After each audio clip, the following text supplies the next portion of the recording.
Je vais effectivement vous présenter une étude sur l'anticipation alimentaire. Donc c'est un travail qui a été réalisé par Mathilde Stomp au cours de sa thèse, que j'ai co-encadrée du coup avec Martine Osberger.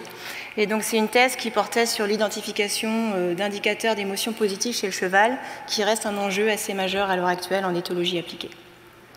Et donc en fait, dans le cadre de ce travail, on s'est intéressé effectivement au comportement exprimé par les chevaux lors des périodes d'anticipation d'un événement qui est très positif pour le cheval, qui est donc la distribution du repas de granulés. Et donc c'est effectivement cette phase qui précède la distribution alimentaire et une phase qui est souvent considérée par les soigneurs, mais aussi par certains scientifiques, comme une source d'émotions positives. On peut également effectivement observer pendant cette période-là énormément d'attention du cheval vis-à-vis de la ressource alimentaire, ce qui traduit en fait une motivation très très forte pour le repas à venir. Et c'est également la preuve de l'absence d'anédonie. Donc l'anédonie, c'est la perte de recherche de plaisir, la perte d'appétence vis-à-vis de ressources normalement appétantes pour l'individu. Et donc c'est notamment un syndrome que l'on retrouve chez des animaux en mal-être, notamment des animaux dépressifs. Et donc là, du coup, c'est quelque chose qu'on n'observe pas dans cette situation-là. Mais à contrario, vous avez d'autres études qui ont montré que c'était également un contexte où on pouvait observer énormément de comportements stéréotypiques et puis également tous les autres comportements anormaux répétitifs. Et du coup, là, vous savez que les stéréotypies sont un indicateur de mal-être. Et donc, à partir de là, ça pose un petit peu question sur la valence ressentie par les animaux au cours de cette période. Donc l'objectif de ce travail était justement de mieux cerner la valence réelle des émotions ressenties pendant la période d'anticipation des repas. Est-ce qu'il s'agit d'émotions positives, puisque va venir un événement très positif, ou est-ce qu'il s'agit d'émotions négatives, parce que le temps d'attente peut être relativement long à partir du moment où l'animal sait qu'il va être nourri. On a également voulu examiner quelques facteurs de variation pour voir si ces comportements d'anticipation pouvaient être modulés, notamment par certains paramètres de gestion. Donc c'est une étude que nous avons réalisée sur 31 chevaux qui étaient issus de 2 sites, mais qui présentaient grosso modo les mêmes conditions de travail et les mêmes conditions d'hébergement. Donc les chevaux étaient logés en box individuelle avec des sorties occasionnelles au pré en groupe. En ce qui concerne les repas, il y avait 2 repas de granulés, très classiques, un le matin, un l'après-midi, et on était sur une distribution manuelle, là aussi classique, avec les chevaux qui reçoivent leur ration l'un après l'autre. La seule différence entre les 2 sites, c'est que dans le site A, il y avait également du foin qui était distribué une demi-heure avant le repas du matin, ce qui n'était pas le cas du site B.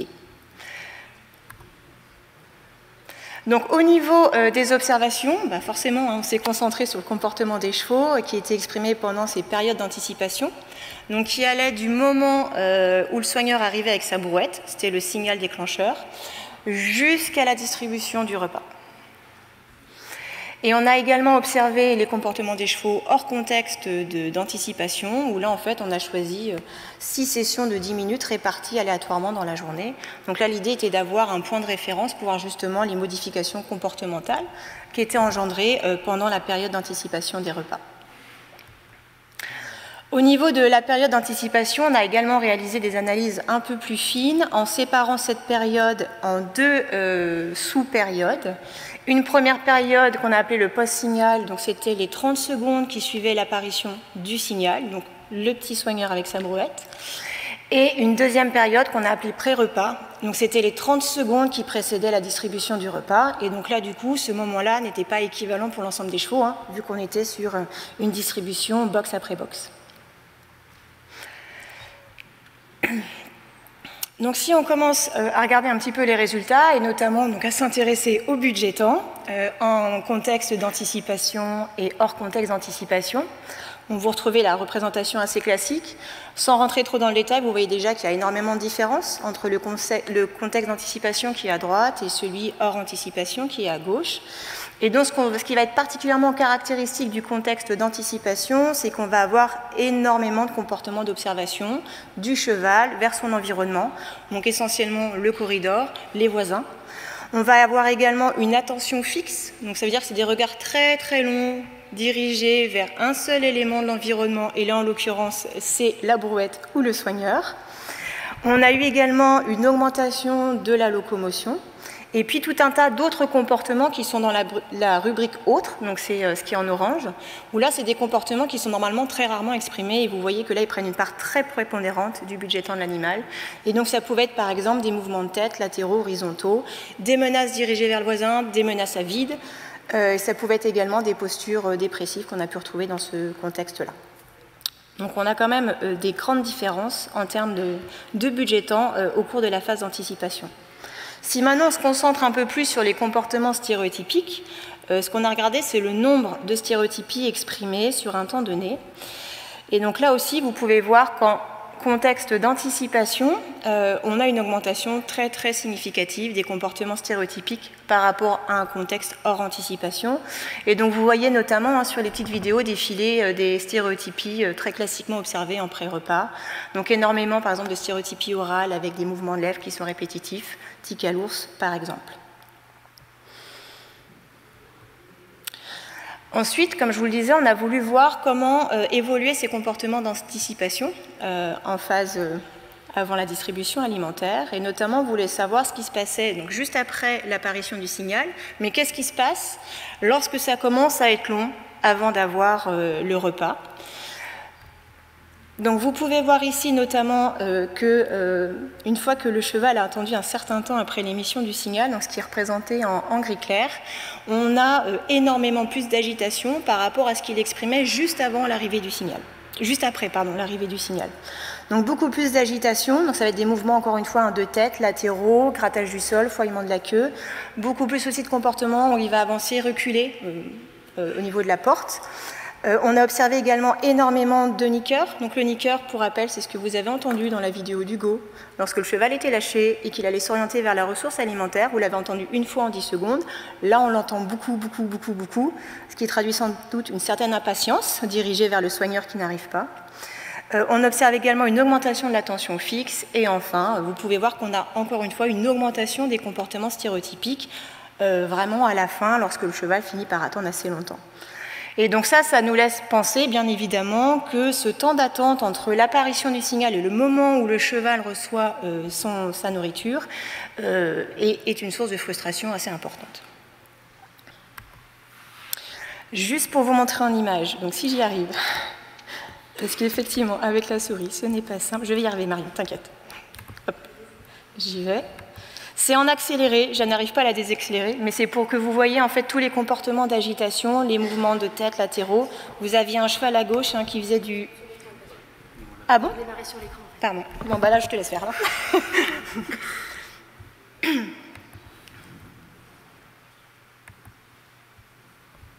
Pourtant, on a incrusté celle-là aussi. Non, mais il faut la démarrer sur le diaporama. Ah, voilà. Ah, d'accord. Donc, c'est en accéléré. Donc, vous voyez juste les mouvements de tête latéraux, horizontaux. Il y avait le cheval à gauche, mais je crois que je l'ai raté parce que moi, du coup, ça ne s'affiche plus. Qui tournait dans son rond. Regardez les oreilles en arrière. Il y a eu quelques menaces aussi. Et puis, ça s'accentue notamment le cheval qui est au milieu lorsqu'il voit son voisin qui est en train de recevoir la ration. Ok. Ça continue? Non, c'est bon. Autre chose qu'on a voulu voir, donc là c'est plus essayer de travailler sur des facteurs de modulation en fait de ces manifestations en pré-repas, c'est voir si au final l'état de bien-être du cheval pouvait impacter la façon dont il réagissait pendant cette phase qui est un peu plus frustrante. Et donc, comme vous avez entendu plusieurs fois au cours de l'après-midi, on a fait en fait un diagnostic de l'état de bien-être en utilisant des paramètres tout à fait classiques qu'on a combinés, encore une fois, pour calculer un score de stress chronique. Et donc, juste pour rappel par rapport à ce qu'a dit Hugo, mais que vous vous en souveniez, c'est que quand ce score de stress chronique est bas, grosso modo, tout va bien, et lorsqu'il est élevé, ça veut dire que le cheval est dans un état de mal-être assez évident. Donc ce qu'on a fait ensuite, c'est qu'on a regardé les corrélations entre l'état de bien-être des chevaux et justement les comportements d'anticipation sous forme de corrélation que vous voyez représentée ici. Et donc ce que l'on peut voir, c'est que par exemple les chevaux qui ont qui ont exprimé énormément de stéréotypies et autres comportements anormaux répétitifs pendant la phase d'anticipation, qui étaient très agités avec notamment énormément de mouvements de tête, sont au final les chevaux qui ont été diagnostiqués dans un état de mal-être. Et donc à l'inverse, les chevaux qui vont plutôt bien sont les chevaux qui étaient moins agités dans ce contexte d'anticipation alimentaire, qui produisaient beaucoup moins de stéréotypies et qui faisaient aussi beaucoup moins de niqueurs à l'approche du repas. Autre élément que l'on a voulu également tester, c'est s'il y a une différence en fonction du moment du repas considéré. Donc là, on a comparé en fait les comportements d'anticipation par rapport au repas du matin versus le repas de l'après-midi.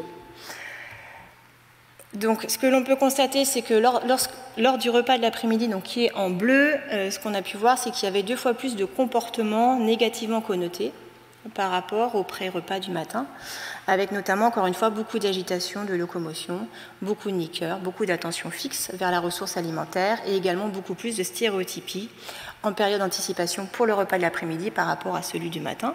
Et ça, malgré le fait que finalement, le dernier repas, il datait du matin, donc c'était pas si loin que ça, alors que le matin, il s'est passé toute la nuit, avant le repas précédent. Donc ça veut dire que cette période d'anticipation alimentaire l'après-midi était beaucoup moins bien vécue par le cheval par rapport à celle du matin.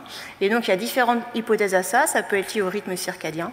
Mais l'hypothèse qui paraît la plus probable, puisque là ce sont les données du CITEA que je vous présente, c'est que c'est la présence de fourrage avant le repas du matin qui peut-être a atténué ces comportements liés à une frustration. Donc pour pouvoir confirmer cette hypothèse, cette fois on s'est intéressé au comportement d'anticipation avant le repas du matin et on a comparé le site A où du foin était présent en période pré-repas et le site B où le foin n'était pas distribué, donc était absent du box. Là, ce que l'on peut constater assez facilement également, ce sera en jaune, c'est qu'en présence du fourrage, donc dans le site A, on a 2 fois moins d'activité locomotrice et 20 fois moins de comportements anormaux répétitifs par rapport au site B où il n'y a pas de foin présent dans le box. Et donc là, ça montre bien que la présence de foin dans cette période d'attente va permettre d'avoir une frustration moins importante, même si elle existe quand même, mais moins importante que lorsqu'il n'y a pas de foin présent. Donc en conclusion, ce que l'on peut constater pendant l'anticipation des repas, c'est qu'on a une augmentation de l'agitation, une augmentation des comportements stéréotypiques, pour citer que quelques-unes des modifications comportementales, et que cette augmentation, elle est plus marquée juste avant le repas, plutôt que juste après l'émission du signal, qu'elle est plus marquée en absence de foin, et qu'elle est plus marquée si l'état de bien-être de l'individu est altéré. Donc autrement dit, ça ne semble pas être une période qui est propice pour évaluer la présence d'émotions positives. Ça ne semble pas non plus être une période qui est propice à l'expression d'émotions positives par le cheval. Ce serait plutôt source de frustration. Pourquoi ? Ça paraît finalement assez logique quand on y réfléchit. C'est que le repas de granulés pour le cheval est un événement qui est majeur pour des chevaux notamment qui vivent en conditions restreintes. Le granulé sont également des aliments qui sont très appétants, donc le fait de devoir attendre avant de les recevoir fait que ça peut générer de la frustration et on peut avoir des attentes qui sont potentiellement trop longues entre l'arrivée du soigneur avec sa brouette et le moment où le cheval reçoit sa ration. Dans certains sites, on avait 30 minutes de délai entre le moment où le soigneur arrivait et le moment où le cheval recevait sa ration. Et puis là, vu qu'on était sur un mode de distribution manuelle classique où les chevaux sont nourris l'un après l'autre, on peut aussi avoir une frustration qui est supplémentaire, qui est occasionnée par le fait que le cheval, qui n'a pas encore sa ration, voit le voisin qui lui est en train de manger sa ration. Donc au final, l'agitation dans les écuries avant le repas n'est pas liée a priori à la présence d'émotions positives, mais est plutôt liée à des besoins qui sont non satisfaits. Et c'est d'autant plus le cas lorsqu'on est sur un site où on a une alimentation qui est souvent trop pauvre en fibres et trop riche en concentré. L'autre chose aussi qui peut rentrer en jeu, c'est que le cheval a une motivation très forte pour cette ressource alimentaire, mais en même temps, il n'a pas les moyens de l'obtenir plus rapidement. Donc il y a une sorte de perte de contrôle sur son environnement, et ça aussi, c'est connu pour générer des émotions négatives assez fortes chez le sujet. Donc ce qu'il faut retenir, c'est qu'avant la distribution du repas, certes, on peut observer des comportements qui nous montrent une motivation très forte du sujet, un désir assez conséquent vis-à-vis du repas à venir, mais c'est aussi une période où on va observer énormément de comportements d'agitation, d'excitation, de frustration, des pathologies comportementales, et ce d'autant plus si les chevaux sont dans un état de mal-être ou s'ils sont dans un état de frustration alimentaire importante. Et donc, il paraît primordial de ne pas considérer cette agitation, finalement, dans l'écurie avant le repas, comme un état normal, déjà, ni même, et encore moins comme un signe de bien-être, mais plus comme un signal d'alerte par rapport à des besoins qui sont non couverts ou un état de mal-être important chez l'individu. Et donc une des solutions qui paraît relativement simple, c'est d'assurer la présence continue de fourrage afin donc de limiter l'attente excessive de repas de granulés qui au final reste assez ponctuelle dans la journée du cheval. Et au-delà de ça, ça permet d'assouvir aussi les besoins naturels des chevaux en fibres. Donc ce n'est pas quelque chose qui est anodin en fait, parce que cette situation d'anticipation alimentaire, elle a lieu tous les jours, souvent plusieurs fois par jour, et donc ça peut vraiment entraîner une dégradation de l'état de bien-être chez les chevaux aussi. Dernier petit point, parce que personne ne m'interrompt, j'en profite, c'est que là je vous rappelle qu'on était dans le cas où on était sur une distribution manuelle cheval après cheval, et par exemple on peut avoir d'autres modes de distribution, on ne va pas forcément retrouver les mêmes résultats. Typiquement lorsqu'on est sur un mode de distribution automatique et simultané, on n'observe pas entre autres cette augmentation des comportements stéréotypiques en pré-repas. Merci beaucoup Séverine, merci.